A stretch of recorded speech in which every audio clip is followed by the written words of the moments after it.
Everyone, and I hope everybody is well on this Friday. What are we? We're August 28th, 2020.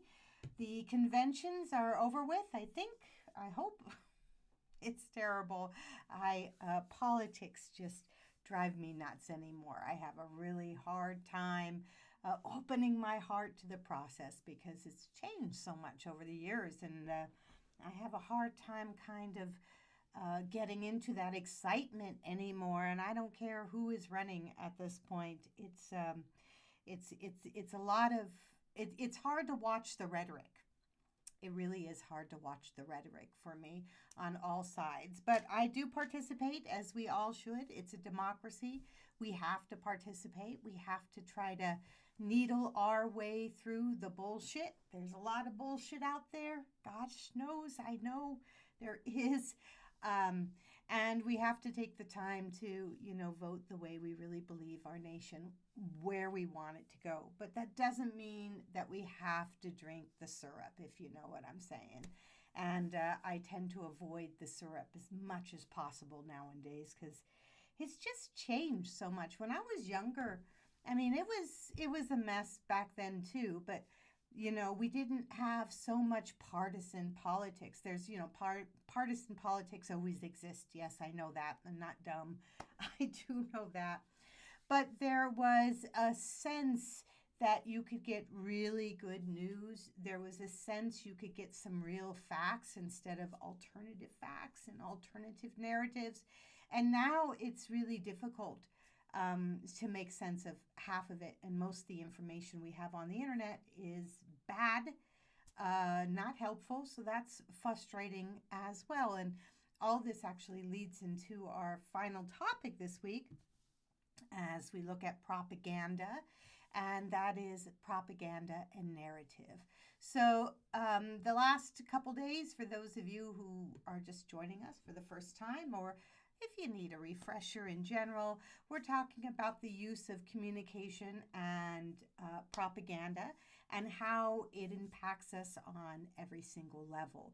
For example, advertising, a huge form of propaganda. So we are enmeshed in propaganda almost 24/7, I would say, especially here in the United States.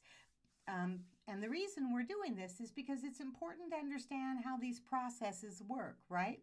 Even if you believe in a certain kind of propaganda, and we all do, we all buy into it at one time or another. So, but it's important to know what you're buying into and how you got there in the first place. So it's not so much that you have a certain belief, it really is how did you get to that belief in the first place? Were you hoodwinked? Did you walk in with your eyes wide open? How did you get there? And are you feeling okay with being at that place because of your journey? So understanding the journey of where we go sometimes can be really vital to help us make better decisions down the line.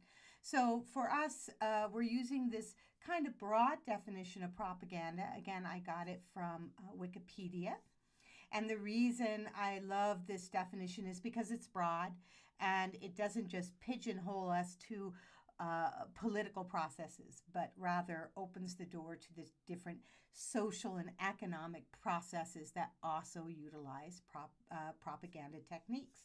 So, propaganda is communication that is used primarily to influence an audience and to further a particular agenda, i.e., buy this product, i.e., vote for this person, i.e., believe in this spiritual path or whatever you're going to have, right? It's a very particular agenda that somebody is trying to get you to buy into. And that particular information that you're being given is probably not objective. It may have some selective facts, but it may not be presenting the facts in correct context or correct light, or maybe you're only getting partial facts and rather than the whole picture. And they're selectively chosen to make sure that your perception or your synthesis of ideas basically go into the direction the propaganda person wants you to go into. So that's a broad definition again, and the reason we want it to be broad is because propaganda techniques functions in all forms of our society, not simply just in politics.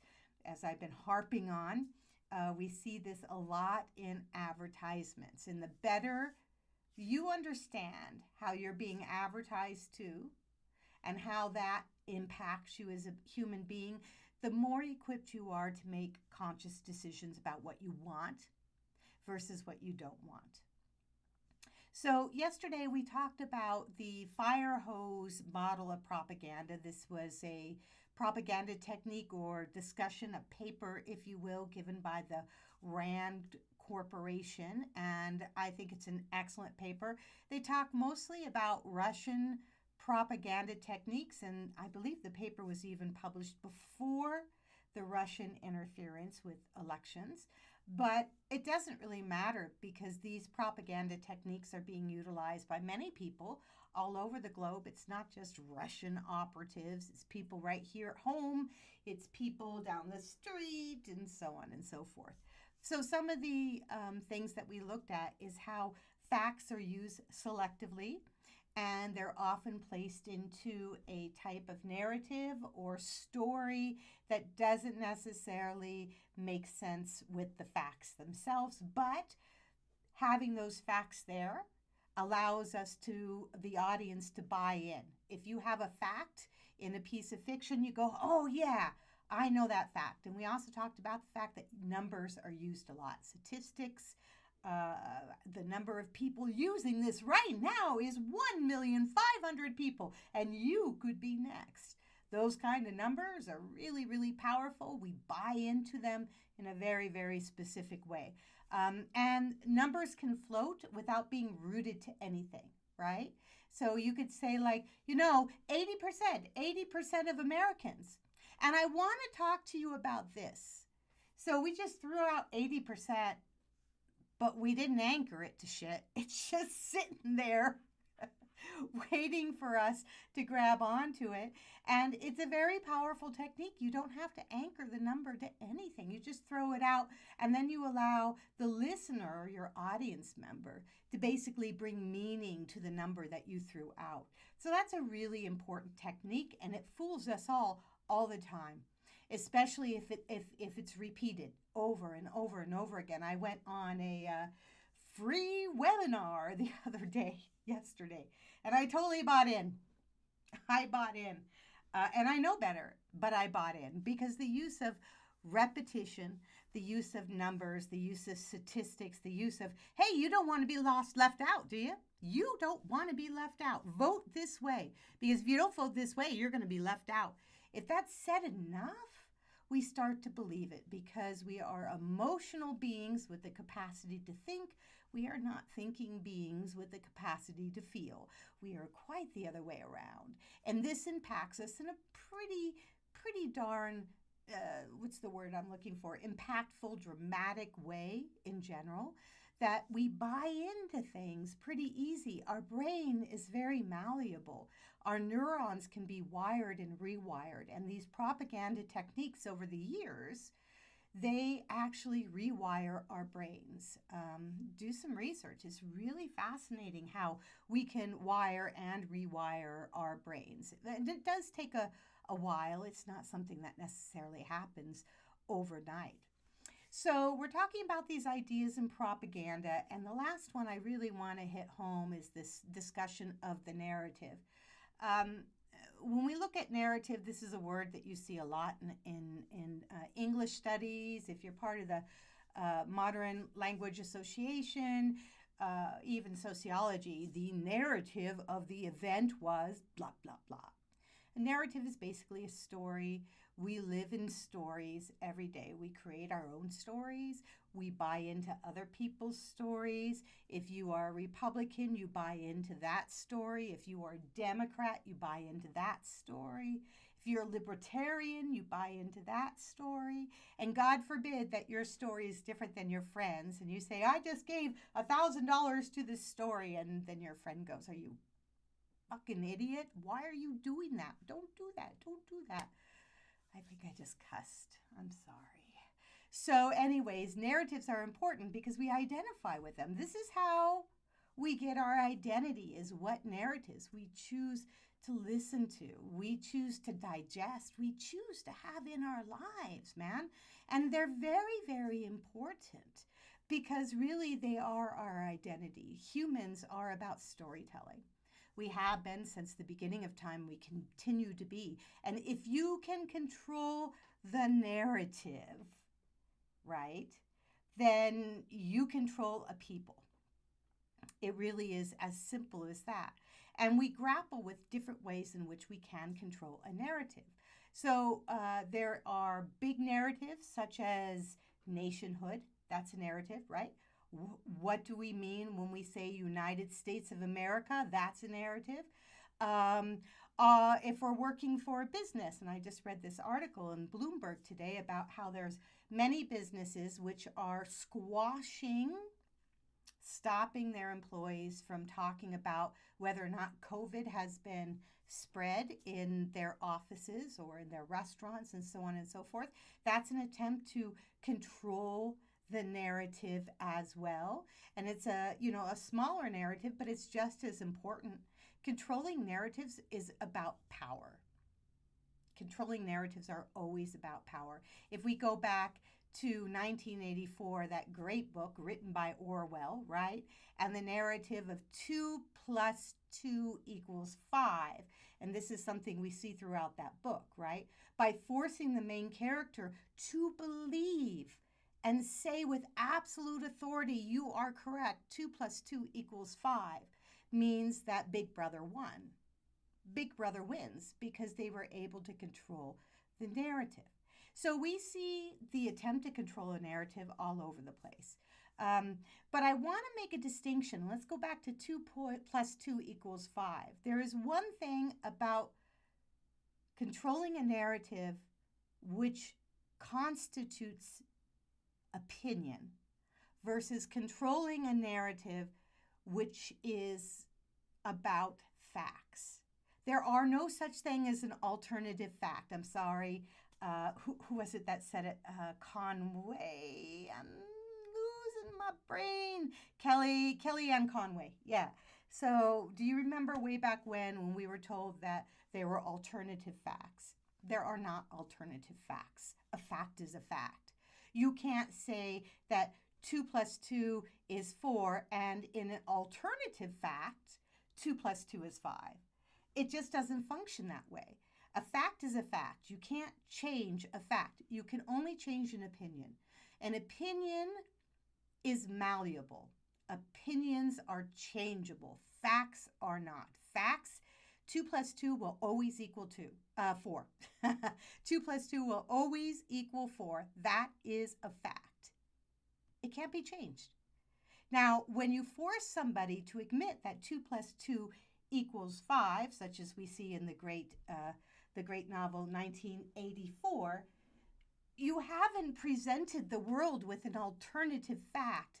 You've just bastardized somebody's brain to believe something different. You have controlled them. You have used mind control and torture, in the case in the book and so on and so forth, to change that human's brain. But the fact doesn't change. 2 plus 2 still equals 4. So there's no such thing as alternative facts. But when we are trying to be convinced that there are alternative facts, that's somebody who is trying to control the narrative. Now, we see this, it doesn't matter again, Republicans, Democrats, doesn't matter. We see different efforts, different levels of trying to control the narrative on a regular basis. When you have companies such as the restaurant that was being talked about in the Bloomberg article, and I'm just bringing it up so that I make sure I give you the right name of the article. It was COVID gag rules at U.S. companies are putting everyone at risk. So this attempt to stop employees from talking about COVID being spread in their workplaces, is it an attempt to control the narrative? So we have to ask ourselves, why are they attempting to do it? Well, there is a legal side, right? You have to protect people's privacy. But there's, of course, ways to talk about things without outing an employee that happens to have COVID. You could talk about the fact that, yes, there is COVID and not everybody's been quarantined. Why not? Are you saying that this employee being in the same space may not would have only given it to this person and that person because they talked to those two people specifically on their last shift? But this person who is over here getting the water refilled, that this person is safe because they weren't in that close of vicinity. So when we control the narrative in this way, we can say that legally we're trying to protect individuals' privacy, but the truth is we're trying to usually protect our own butts, is what is going on. We don't want the business to close.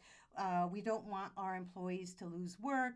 And I certainly don't want to be looked at as a restaurant that spreads COVID. So these are all reasons. So when we look at the controlling the narrative, one of the things we need to look at very closely is what is the intent behind the control?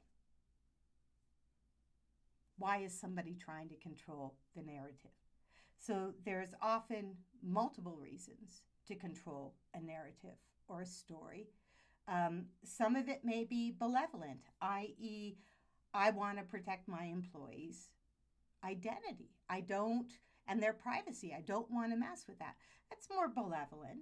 But there may be, and that may be the reason you give publicly, right? But there may be other reasons, i.e., I don't want the public to associate COVID with my restaurant or I will lose money.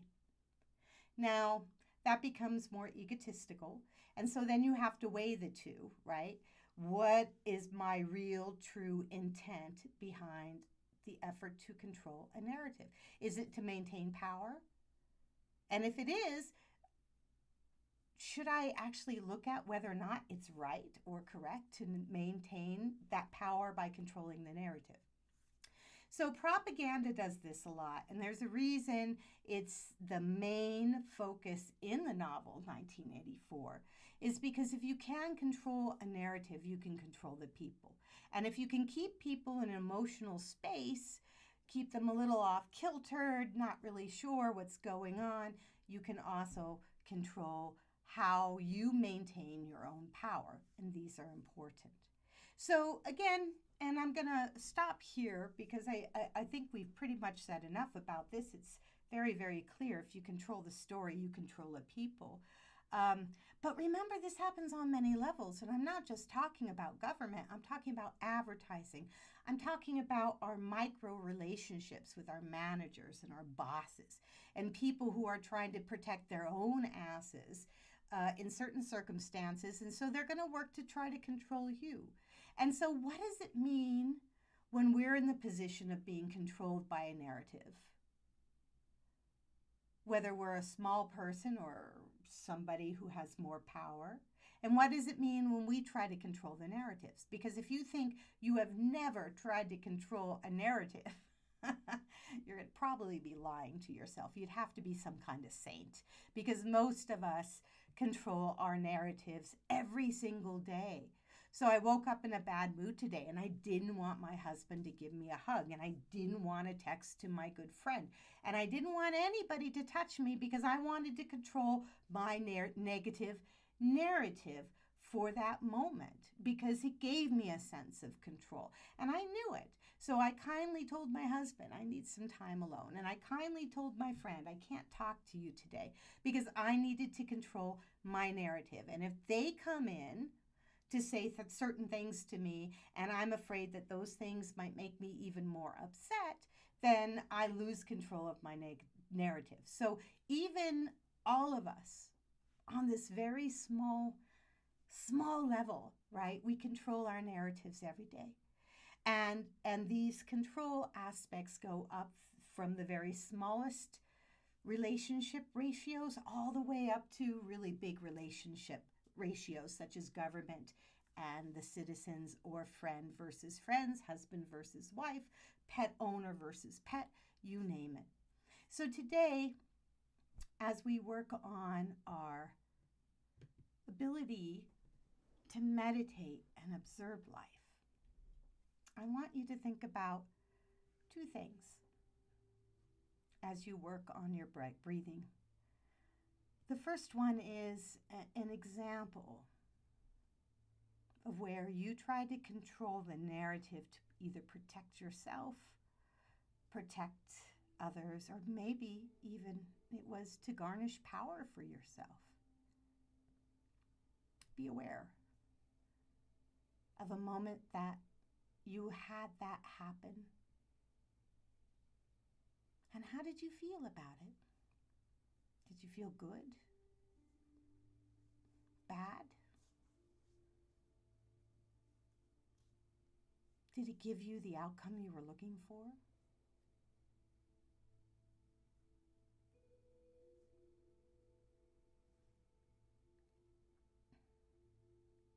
So we'll start there as we are focusing on our breathing.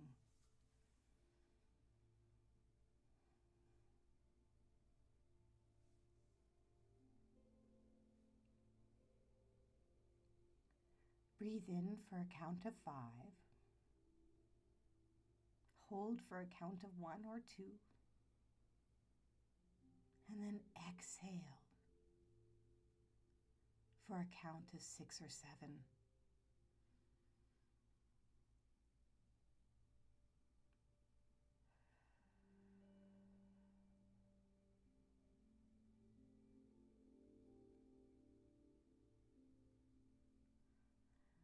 And do that 3 or 4 times before you activate that imagination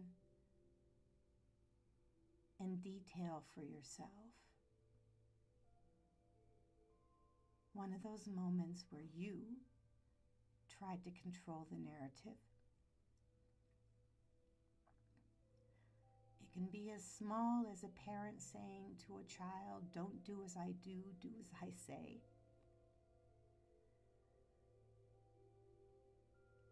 To a situation in which you might have been somebody's boss and you suggested that they weren't supposed to talk about somebody's salary, their own salary, disclosure agreements, whatever it is. Or maybe you're somebody who has more power in your hands and you work at controlling the narrative on a macro level rather than a small level.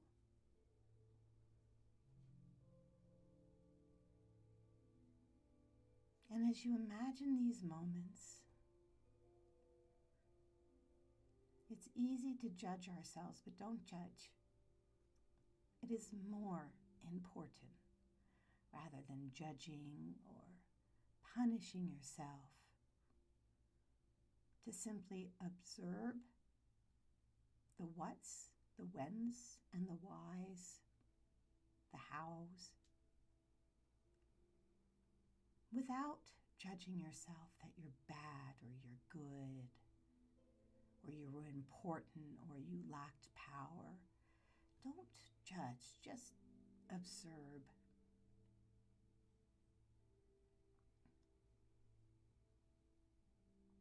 Don't get caught up in those emotions right now. It's okay to observe behavior without beating yourself up or even celebrating yourself and your successes. Just observe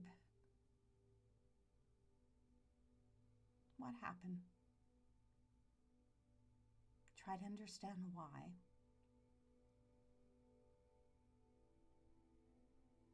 Let go of value judgments.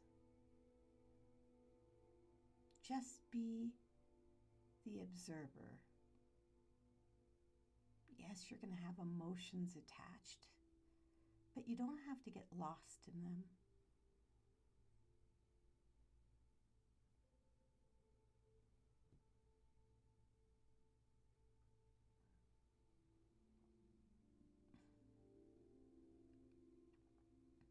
Now, let go of those examples that you have brought to mind.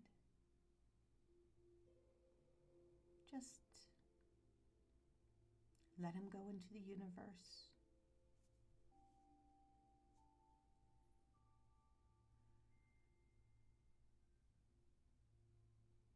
And focus back on your breath.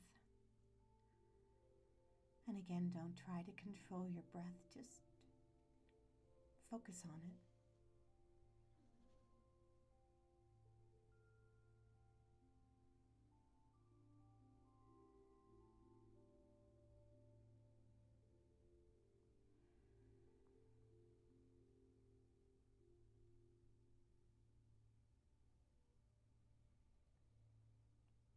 Now I want you to imagine a time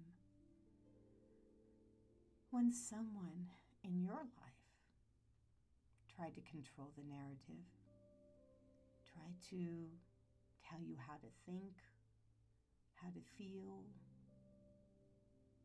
what to say or what not to say, how to approach a situation. Maybe somebody tried to silence you, encourage you to keep silent. Remember, what's not being said sometimes is far more important than what is actually being said. Again, don't judge the person or the situation or even yourself. Just observe the moment where the narrative was controlled and your role in that space, how it impacted you, and why, without getting entangled in the emotions of the event.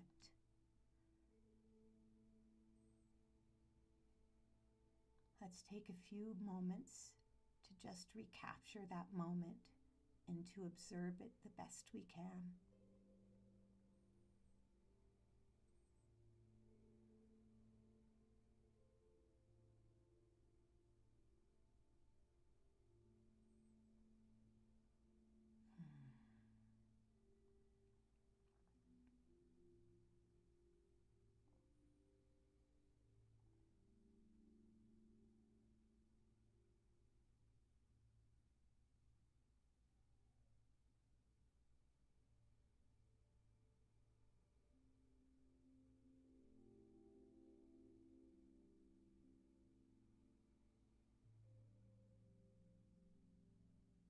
Now, let go of those memories, the events, and if you find yourself feeling something as a result of revisiting those moments, try to let it go.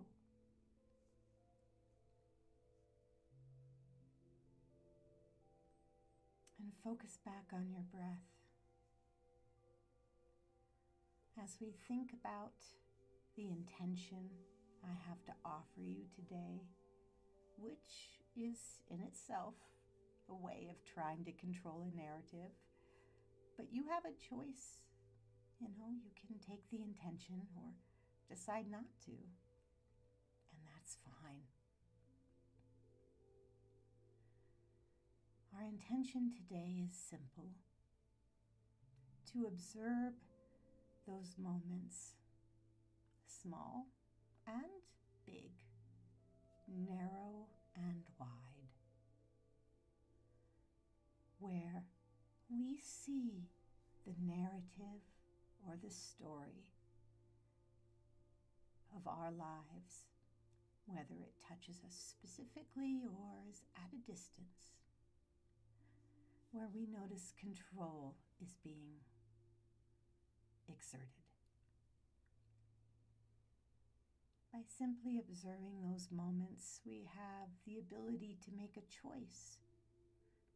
Do we want to go along, or do we want to stay where we are? The choice is up to you. I thank you very much for joining me this week as we talked about the use of propaganda and communication. I'm hoping that you're able to see how these techniques impact us daily, day in, day out. They're small and larger pieces that happen every day.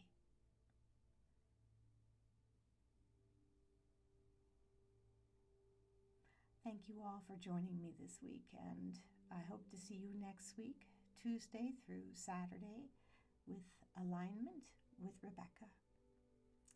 Feel free to visit my webpage, or you can find me on Facebook, Instagram, Twitter, all the biggies.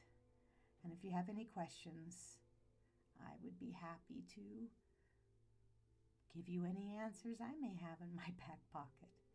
And until then, take care. Mahalo and namaste.